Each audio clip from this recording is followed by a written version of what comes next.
Ali Sambo krengere kadi ya ubelejele ma usogole mbe radio jeka fola bila sirika ma keme bururu flaw be asanfe anga dogokun kuna funu wati do meme kala se o ma Seku Traoré fe ne ka fijiru bambale be Mamtou Camara fe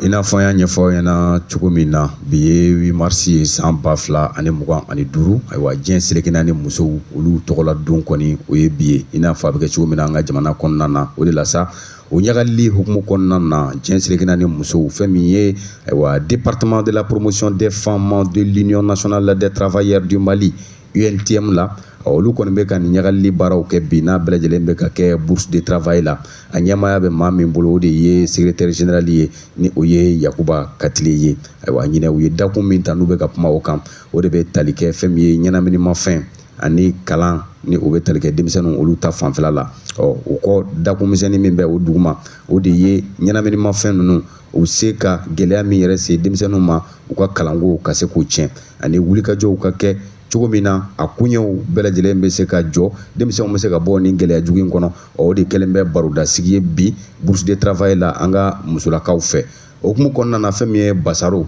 kuma minnu bɛ tɛmɛ kɛnɛ in kan o ɲɛminɛba don ale y'i da don 8 mars yɛrɛ nacogo la ka dɔɔni fɔ a kuɲɛw kan diɲɛ selekina ni ka taa se Mali ma an'u yɛrɛ ka kɛnɛya sigi kun ye min ye an ka jɛ ka Basaro lamɛn kunnafonidila don. La bourse de travail kɔnɔ n'o ye Union nationale des travailleurs du Mali ale jabala ye. Kɛnɛ kan kɛnɛ min ni o ye muso ka kɛnɛ ye ka muso la yakubaya k'u la bonya bi kɛnɛ ye o don dɔ ye bi kɛnɛ in tɛ dɔwɛrɛ ye walasa halisa ka kɛ ka jigi kɛ muso jɔyɔrɔ an ka duw kɔnɔ an ka sigidaw kɔnɔ ka o la ɲɛnamaya kura ye walasa hakɛ ɲini cɛw ni muso ni ɲɔgɔn cɛ o bɛ se ka sabati walasa sigida bɛ se ka bɔ a cogoyaw la. K'a yira aw la ko nin kɛlɛ an bɛ kɛnɛ min k'a daminɛna san 1908 kɛnɛ min na ni muso ba 15 olu wulila don dɔ la New York Amérique jamana kɔnɔ k'a fɔ ko ka hakɛw dalakɛɲɛ baara sira kalata sira ani sarako siraw fɛ san 2010 Copenhague kɔnɔ muso dɔ n'ale tɔgɔ ko Clara Zetkin ale y'a laɲini k'a fɔ ko o kɛnɛ in o ka kɛ don ye don min ni san o san diɲɛ bɛɛ bɛ se k'a lakodɔn k'a la ɲɛnamaya san 1997 Organisation des Nations Unies n'o ye diɲɛ jɛkuluba ale ye o kɛnɛ in k'o la reconnu c'est-à-dire k'a ladɔn k'a labaara Mali yɛrɛ ye kɛnɛ in ɲɛnamayali daminɛ encore 1994. Donc depuis 1994 ko san o san Mali la kɛnɛ bɛ la ɲɛnamaya k'aw ladɔnniya ko ɲinan kɛnɛ a sigilen bɛ hakilina min kan o ye ka baaraw lakuraya halisa walasa baara minnu ye musow ani cɛw olu ka hakɛw bɛ se ka gɛrɛ ɲɔgɔn na cogo min o baaraw lateliya ka d'a kan a bɛ sen a mɛnna mais ko k'a lateliya sisan walasa cɛw ni musow ka damakɛɲɛ olu baaraw bɛ se ka lateliya cogo min. Ne tun ye Basaro Traoré ale ka walawalikanw ye kuma minnu bɛ kɛ kɛnɛ kan ni o ɲɛminɛba tun don. Balima o tɛmɛnen kɔ ka bɔ yen fɛn min ye INPS ye ni o ye Institut National de Prévoyance Sociale ye ale jabalakura kɔni dayɛlɛla ka bɛn kunun nasini ma ni o bɛnna alamisa ma marisi kalo tile 6 san 2025 ka bɛn nɛgɛ kanɲɛ 15 o waatiw ma. Kɛnɛ in ɲɛmaya tun bɛ maa min bolo o ye minisiri min ka baara ɲɛsinnen bɛ kɛnɛya ale ni sigida yiriwali koɲɛw ma ni o ye ministre de la santé et du développement social colonel Assaba Jalo Touré. Kɛnɛ in kan maa caman tun bɛ yen fɛn min ye conseil d'administration Yakuba Katile ale tun bɛ kɛnɛ in kan ka taa se ayiwa INPS a directeur général o fana tun bɛ yen ni o ye Usumani Karimu Kulibali ye ka taa se directeur kɔrɔw ani maa caman u jɛɲɔgɔn caman olu bɛɛ lajɛlen tun bɛ kɛnɛ in kan. A kɔni kɛra bonya ani karama ye ka da ka INPS baarakɛlaw u kɔni y'u ka nisɔndiyaw yira kosɛbɛ ka kɛɲɛ ni u ka nin cakɛda u jabala kura in o dayɛlɛli ye ayiwa minisiri yɛrɛ kɛlen ka kuma ta ni o ye Assaba Jalo Touré ye a y'a yira k'a fɔ nin kɔni ye sira surun ye INPS maaw bolo halisa u ka baara u ka se ka yakubaya u ka baara tɔnɔ bɔli o kama an ka jɛ ka Assaba Jalo Touré lamɛn minisiri don min ka baara ɲɛsinnen bɛ kɛnɛya ni sigida yiriwali koɲɛw ma. An bɛ nin hukumu min kɔnɔ président de la transition n'o ye général d'armée Assimi Goïta a ko maliden bɛɛ ka lafiya sɔrɔ f'i sigiyɔrɔ maliden bɛ ka protection sociale forestier sigiyɔrɔ gouvernement laban min sigira le 21 novembre l'aide de cadrage min dira ma n'a ma fili a 4e point o fɔlen de o la donc le directeur ka tanni caman kɛ yan nɔ cɛ min don a tɛ sɛgɛn a tɛ ɲinɛ an taara ɲɔgɔn fɛ Kidali an ye Mali bɛɛ kɛ ɲɔgɔn fɛ mission dɔw la n'a ma taa a ka adjoint bɛ taa mais a y'a jija n y'o de fɔ n ko don min na n y'a yɛrɛ sigilen pick-up kɔfɛ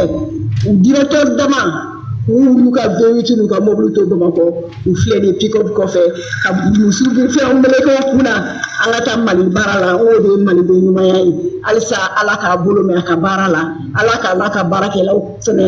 bɛn k'a fɔ INPS mɔgɔw ɲɛna anw fɛ yen a bɛ fɔ ko une mission c'est le moyen o kɔrɔ n'i bilala ci min na n'a fɔra i ka taa kɛlɛ kɛ marifakisɛ de bɛ d'i ma mais n'a dir'i ma i kan ka baara kɛ alhamdulilayi nin so ɲumanbaw ni jito filɛ n'aw ma a y'aw cɛsiri a k'a minɛ cogo ɲɛ baara ka kɛ ka ɲɛ a kɔnɔ an ka ministère ye ministère min ye malidenw de jigi b'an kan pour que ka mɔgɔw jigi sigi.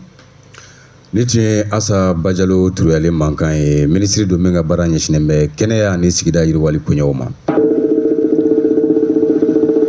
Balima halisa an bɛ to kunnafoni kɔnɔ dɔgɔkun in kɔnɔ min kɔni n'o bɛ bɛɛ lajɛlen da la nin waati na o bɛ tali kɛ min na o de ye jamana maa ɲɛmaaw yɛrɛ ye fɛɛrɛ kura min ta cogo min na jamana ka kɛsu ale kɔnɔ bɛ se ka fa ka taa fɛ cogo min na an ko a ma ko nouvelle taxation n'o bɛ tali kɛ sariyaw tali la ka se ka dɔ tigɛ ka bɔ mɔgɔw ka nɛgɛjuru siraw la ka bila jamana yɛrɛ wagande kɔnɔ crédit tata ka taa se an bɛ wari minnu bila ani an bɛ minnu ta kɛmɛ dɔ tan bɛ tigɛ ka bɔ fan dɔ fɛ ani kɛmɛ dɔ kelen fana o bɛ tigɛ ka bɔ fan dɔ fɛ ko in kɔni kɛlen jamanaden fanba caman bɛ yen hali n'a y'a sɔrɔ a bɛnna olu ma nka maa caman wɛrɛw bɛ yen olu kɔni bɛ k'u ka dusumangoya jira sabu ka fɔ la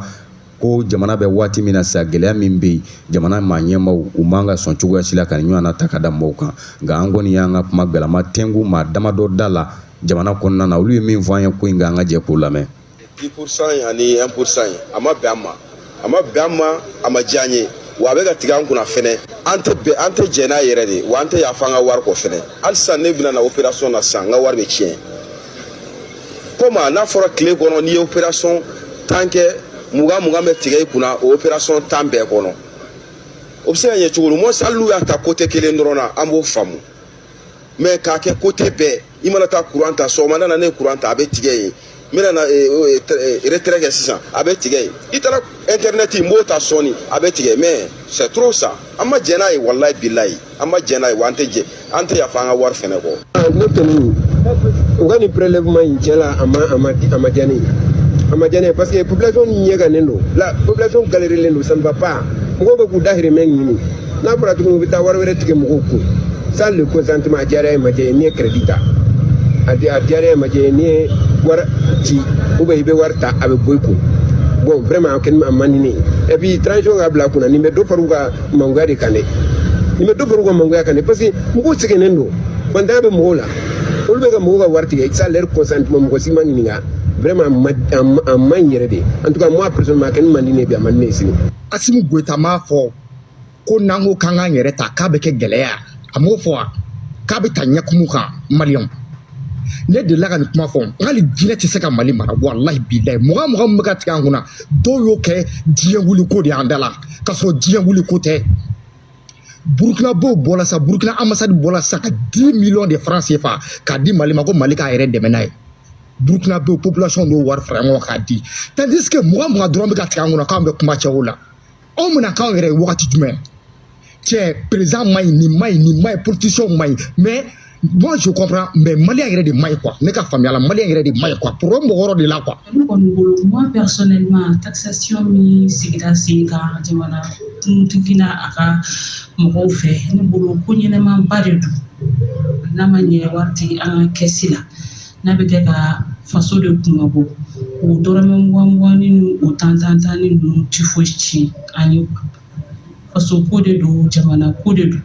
Voilà, si c'est pour contribuer au développement du pays, moi je suis pour. Voilà, nous avons bolo koni ko ɲɛnɛman ba de don ni a bɛ kɛ ka faso de kunna wolo ka faso kunna fosi t'a la. Awa nin tun ye an ka dala sumusumuni ye ka ɲɛsin jamanaden maa damadɔ ma u ka se k'u hakililaw ta k'a fɔ nouvelle taxation in ko kan. n balimaw n'an bɔra halisa an bɛ to kunnafoni kɔnɔna na an ka jamana kuntigi bɛ ɲumanya wale minnu kɛ ka kɔrɔ sunkalo waatiw la n'an ko a ma ko sunkalo solidarite n'a bɛ dɛmɛ tali kun fɔ ka ɲɛsin maaw ma maa minnu bɛ yen ni gɛlɛyaw b'u kan lujuratɔw wali kelen sendanw o n'a ɲɔgɔnna caman ayiwa o baara ninnu dolen kɔni kɔ sogonikɔkaw olu fɛ yen jamana kuntigi a n'a ka cɛdenw y'u ka minɛnw cɛ ka se ka se senu na ni o bɛ tali kɛ kampisi la lakɔliden minnu bɛ sanfɛ kalansow la ni jatigila tɛ u bolo ayiwa ni olu jabala ye yen ye ka se ka dɛmɛ dɔ ta ka ɲɛsin olu ma o bɛ tali kɛ tulu sukaro malo ani nɔnɔmugu ani fɛn caman wɛrɛw k'o di u ma sunkalo tako ɲuman o bɛ se ka tɛmɛ u yɛrɛ bolo kan cogo min na ayiwa kɛnɛ in kɔni kɛra bonya ani karama bɛɛ lajɛlen senu ɲɛma ani kalanfa caman bɛ yen olu tun bɛ kɛnɛ in kan ayiwa lajɛlifɛn ninnu sɔrɔlen kɔfɛ kampisi la ni o ye lakɔliden minnu ni jatigila tɛ u bolo olu bɛ jabala min na lakɔliden minnu bɛ u ka maa ɲɛma ni o ye Sidi Tarawele ye ale ye dakuruɲɛ damadɔ fɔ an ɲɛna an ka jɛ k'o lamɛn. Dɛmɛ kɔni nisɔndiya tɛ fɔ ka ban barisa a b'an permettre k'a yira n na ko ɲɛmɔgɔw hakili b'an na et puis dɛmɛ ye fɛn dɔ de ye an bɛ mois min kɔnɔ wagati ka gɛlɛn mɔgɔw ma ni état sera k'i kɔfila n'a ka nin dɔn sugu di anw ma vraiment c'est à saluer et puis a b'an permettre fɛnɛ ka nin wagatinin ka a degun ku et puis k'an permettre fɛnɛ ka vivre ensemble kɛ ɲɔgɔn fɛ c'est à dire que an bɛ se ka rituel collectif kɛ an bɛ se ka fɛn wɛrɛw kɛ ɲɔgɔn fɛ ni dɔ in ye si a ko kuma na parce que san caman bɛ dɔn sɔrɔ bon nin t'a a siɲɛ fɔlɔ ye bon ni état yɛrɛ sera et puis dɔ in ka ca il faut vraiment dire ça dɔ in ka ca et puis a ko kuma na parce que a bɛna to k'an permettre hali an ekɔlidenw an bɛ to ka fara ɲɔgɔn kan kuma dɔ ka rituel collectif kɛ souvent tuguni musulmanw fɛnɛ b'an na olu fɛnɛ bɛ to ka jɛ n'u ye dɛmɛ min sɔrɔ ka to ka fɛn k'an fɛ quoi bon o kɔni o ekɔlidenw kan k'o dɔn dɛmɛ o dɛmɛ nana ko ka tila ekɔlidenw ni ɲɔgɔn cɛ bɛɛ y'a sɔrɔ ni min ma fɔ n'a tɔ kɔni ma to a tɛ dɛsɛ ekɔlidenw ma parce que bɛɛ b'a sɔrɔ a kɛcogo la wa bɛɛ ni qualité min ka ca tilan o bɛ di i ma fɛnɛ foli min bɛ n bolo ka se jamanakuntigi ma ani ci a ka yɛrɛ baara la barisa jamanakuntigi ye kuma dɔ de fɔ ale ye denmisɛnnin de donc n'ale hakili jiginna an denmisɛnnin lamɔgɔ la kɔrɔ b'a yira an ma to kɔ hali bi espoir b'an na bon an b'an ka ɲɛmɔgɔw fɛnɛ fɔ parce que u tɛ saliya kuma caman u bɛ n'an dɛmɛ aide la kuma caman u bɛ an hakilinaw ta kuma caman fɛn dɔ hami b'an na hali n'an m'a fɔ o b'a sɔrɔ u nana n'o ye o kan ye vraiment an b'u fo u ka yɛrɛ ye baara la. Ni tun ye Sidi Tarawele kalanden minnu bɛ yen n'u bɛ kampisi la ayiwa olu ka maa ɲɛma don kɛnɛ kelen kan fɛn min ye professeur Sinali Tarawele ale ye senu ni o ye centre national des œuvres universitaires ye fɛn min ye ayiwa sanfɛ kalanso koɲɛw ɲɛnabɔ so min bɛ yen ayiwa ale ɲɛma ale fana ye dakuruɲɛ damadɔ fɔ an ɲɛna an ka jɛ k'a lamɛn. Nisɔndiyaba de b'an kan an nisɔndiyalen don kosɛbɛ barisa an y'a ye bonya mun nana kɛ an ka ekɔlidenw ye k'a d'u ma sunkalo in na ni sunkalo yɛrɛ ye ɲɔgɔn dɛmɛ kalo ye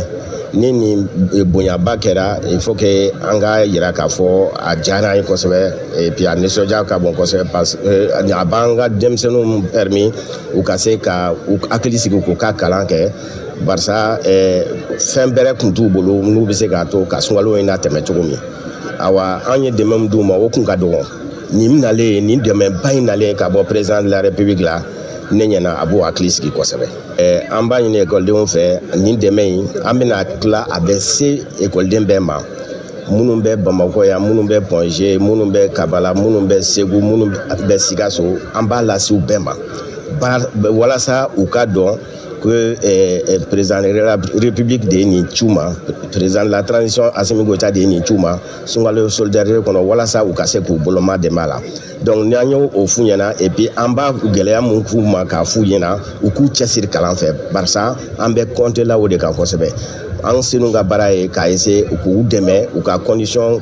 améliorer walasa u ka se ka kalan kɛ u sago la awa nin dɛmɛ in bɛ n'an dɛmɛ o la kosɛbɛ ni dɔn minnu dilen filɛ o b'an dɛmɛ o la kosɛbɛ. Wa nin tun ye professeur Saliya Sinali Tarawele ale ye senu o maa ɲɛmaa ye. Balimaw n'an bɔra halisa an bɛ to an ka kunnafoni kɔnɔna na soba min bɛ an ka jamana kɔnɔ yan n'an k'a ma ko maison du hajj o kɔnɔna na kunun kɔni ale ye mɔgɔ caman bisimila kɛnɛ dɔ sigi ayiwa kɛnɛ in n'a bɛ tali kɛ ayiwa ɲinɛ fɛn min ye hiji nata o ko bɛ lahalaya min na a musaka ko ka taa se ayiwa fɛn minnu bolodalen bɛ a ko la a bɛna latigɛ sira minnu kan ka se ka ayiwa jama wele silamɛw ka walawalali kɛ u ye o baara yɛrɛ taabolo kan ayiwa kɛnɛ in a ɲɛmaaya tun bɛ maa min bolo o de ye minisiri ye min ka baara ɲɛsinnen bɛ diinɛ ko olu koɲɛw ma ni o ye docteur Mahamadu Kone ayiwa u ka nin conseil session ordinaire du conseil d'administration a ta ko 20 ni de o ye i n'a fɔ an y'a ɲɛfɔ na cogo min na a bɛ kɛra ka bɛn kunun juma ma min ni o bɛnna marisi kalo in tile 7 ma san 2025 ka bɛn ni nɛgɛ kanɲɛ 9 waatiw ye ase 2000 la amdalaye ayiwa kɛnɛ in kɔni kuncɛlen kɔfɛ fɛn min ye Mahamadu Mayiga ne ale tun ye radio jɛka fɔ ka ciden a ye kuma galama tɛngu ministre da la a ye min sɔrɔ ka fɔ an ka jɛ ko lamɛn. Sɔgɔmada na an bɛ maison de haji conseil d'administration ta ko 20 na walasa ka se ka kuma heji baaraw kan salon heji kɛra cogo di ko mun ɲana mun ma ɲa a kan ka kɛ cogoya jumɛn na donc ɲina conseil d'administration kura min bɛ yen olu bɛna kuma o lawaleyaw kan nafolo min donna la ani mun kan ka don a la ɲina ani a ko kan ka traité cogo jumɛn na o bɛna o hakili jagabɔ o ko le kan ka se k'a fɔ an k'a kɛ tan walasa Mali tɔw ka ja heji la an kana kɛ tan walasa Mali kana kɔlɔlɔ sɔrɔ heji la donc conseil d'administration yɛrɛ kun ye olu ye ka se ka sariyabaw ta k'a fɔ mɔgɔw ɲɛna i y'a dɔn waati tɛmɛnen na météorologie directeur a ye mɔgɔw kunnafoni kosɛbɛ heji kow kan k'a yira k'a fɔ heji baara a bɛ ka civiliser sisan o kɔrɔ ye a bɛ ka kɛ ni mansin de ye bololabaara bɔra la a bɛɛ bɛ kɛ ni mansin siraw de ye donc ni e ye o sira dɔ sɔsɔ ni mansin datugura a bɛ kɛ problème ye a fɔlɔfɔlɔ tun ye jumɛn ye 14 février min tɛmɛna o tun ye agence privée o ka taa contrat signé Saudiya la o kɛra o banna mais hali bi commissaire dɔw b'o kɔnɔna na ministère kan ka t'o ko ɲɛnabɔ a filanan ye mun ye i dɔw yɛrɛ kana o tɔgɔ sɛbɛn joona joona walisa dan kana kɛ donc bɛɛ b'a dɔn k'a fɔ ɲina heji ko ni sariya min bɛ fɔ Mali kɔnɔ a bɛ kɛ mɔgɔw kɔnɔ ko an de b'a fɔra an t'a fɔ dɛ Saudiya de b'a fɔ u b'a diyagoya diɲɛ bɛɛ lajɛlen kan donc ɲina ta avril kalo ka se o tile o camancɛ ma n'o tile 15 ye o ye tɔgɔ sɛbɛnni laban ye k'a fɔ k'i bɛ sigi so kɔnɔ k'i tɛ tɔgɔ sɛbɛn heji la ni avril kalo tile 15 tɛmɛna e tɛ se k'i tɔgɔ sɛbɛn bilen dɛ awa visa fana tɛ se ka bɔ bilen tuguni donc ministre tɛ se ka kuma o la météorologie directeur tɛ se ka kuma o la Mali yɛrɛ jamana yɛrɛ tɛ se ka kuma o la.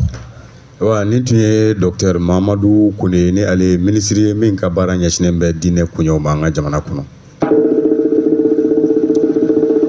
Balima halisa an bɛ taa ni kunnafoni ye baɲumankɛ tɔnba min bɛ an ka jamana kɔnɔ n'an ko a ma ko mouvement an b'i kɔ ka kɛ ni olu yɛrɛ bɛ baara min kɛ san o san sunkalo kɔnɔna na ni o de ye Ramadan turu ye ayiwa san 2025 taw u kɔni ye olu nun doli baaraw kɛ ka bɛn tarata tɛmɛnen ma n'a bɛnna marisi kalo tile 4 ma san 2025 nɛgɛ kanɲɛ 14 o waatiw la ɲinɛta kɛra yɔrɔ min kɔnɔ o de ye kin ye yɔrɔ min n'an ko a ma ko Musabugu ayiwa kɛnɛ in kan Musabugu maa caman tun bɛ yen k'a daminɛ a mairie la ka taa se sifinw ka ɲɛmaa ma ani diinɛtigiw ka taa se maa caman wɛrɛ ma n'u bɛɛ lajɛlen kɔni taara kɛnɛ in kan u ka nisɔndiya ka se ka o yira association mouvement an b'i kɔ la ka sabu kɛ u bɛ ka nin ŋaniya ɲuman baara min ta ka ɲɛsin Musabugukaw ma ani malidenw ma fɛn dɔw fɛn min ni foli kan ka k'a la kosɛbɛ o kɔni ye tilali kɛ balow la min n'a bɛ tali kɛ ayiwa balo bara 20,025 o bɔ ɲɔgɔn ma ni o ye 25,000 kits alimentaires ye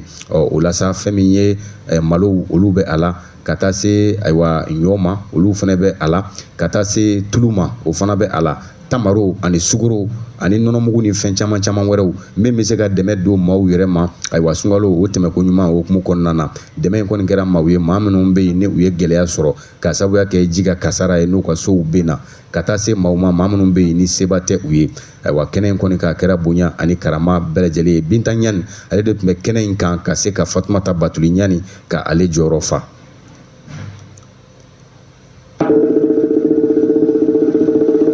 Balimaw n'o tɛmɛna ka bɔ yen kunnafoni kuncɛ kunnafoni na an bɛ taa an ka diɲɛ seleke naani kunnafoni kɔnɔ kɛrɛnkɛrɛnnen an bɛ taa Burkina Faso jamana kɔnɔna na dɔgɔkun in fana kɔnɔna na usine belebele dɔ dayɛlɛla olu ka jamana kɔnɔ min bɛ tali kɛ safinɛ ka taa se safinɛji ani safinɛ mugu ma o usine dɔ dayɛlɛli la Burkina Faso jamanaden dɔ fɛ. Ayiwa ko in a kɛra bonya ni karama dan ye ka d'a kan jamanakuntigi ni o ye capitaine Ibrahim Traoré ale ye Burkina Faso furancɛla fanga maa ɲɛmaa ye. Ale yɛrɛ taara kɛnɛ in kan ka taa a koromo karili dayɛlɛli ka t'i sen jɔ ye. O kɛnɛ ka sa kɔni nisɔndiya caman fɔ maa min bɛ yen n'ale kɛra sababu ye ka nin usine in dayɛlɛ sabula a y'a yira k'a fɔ nin bɛna kɛ sababu ye gɛlɛya camanba de bɛ yen ka o ta ka bɔ Burkina bew yɛrɛ kan safinɛko ani kokajɛ o ta fanfɛla la. Wa a ye layidu fana ta k'a yira k'a fɔ fɛn min ye fɛnw ye ka taa safinɛw ta kɔ kan ka don n'o ye Burkina o kɔni bɛ jɔ fo n'a kɛra min bɛ u yɛrɛ fɛ yen ni o dɛsɛra nka capitaine Ibrahim Traoré an sera ka dɔ tɔmɔ a ka kuma fɔlenw na an ka jɛ k'olu lamɛn. Nin baara ne bɛ se k'an bɔ nɔgɔ la kabi Burkina bɛ yen a fɔlɔ le nin ye an bɛ yen kabi an bɛ yen an bɛ to k'i safinɛ mugu san kɛnɛma ka na mɛ bi bi in na ale ye courage ta k'a ka wari ta ka don nin kɔnɔ mɔgɔ caman de bɛna baara kɛ usine kɔnɔ et puis an ka nafolo min tun b'an bolo an bɛ taa kɛnɛma ka taa safinɛ mugu san o tɛ taa kɛnɛma tuguni o bɛ to kɔnɔ na ka baara kɛ donc jeunesse tɛna taa yɔrɔ wɛrɛ ka taa baara yala tuguni o bɛna to Burkina kɔnɔ an nana encourager et puis en même temps message lo ka di jeune bɛɛ ma min bɛɛ bɛ se ka se k'i ka nafolo ta ka don baara la min bɛna Burkina nafa ka Burkina bɔ nɔgɔ la an bɛna encourager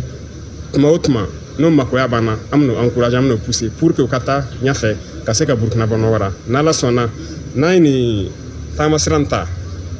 yanni san damani kɔni Burkina lafiya bɛ don an ye ko caman bila sen kan dɛ a yɛrɛ lɔni a ye min fɔ par exemple banque postale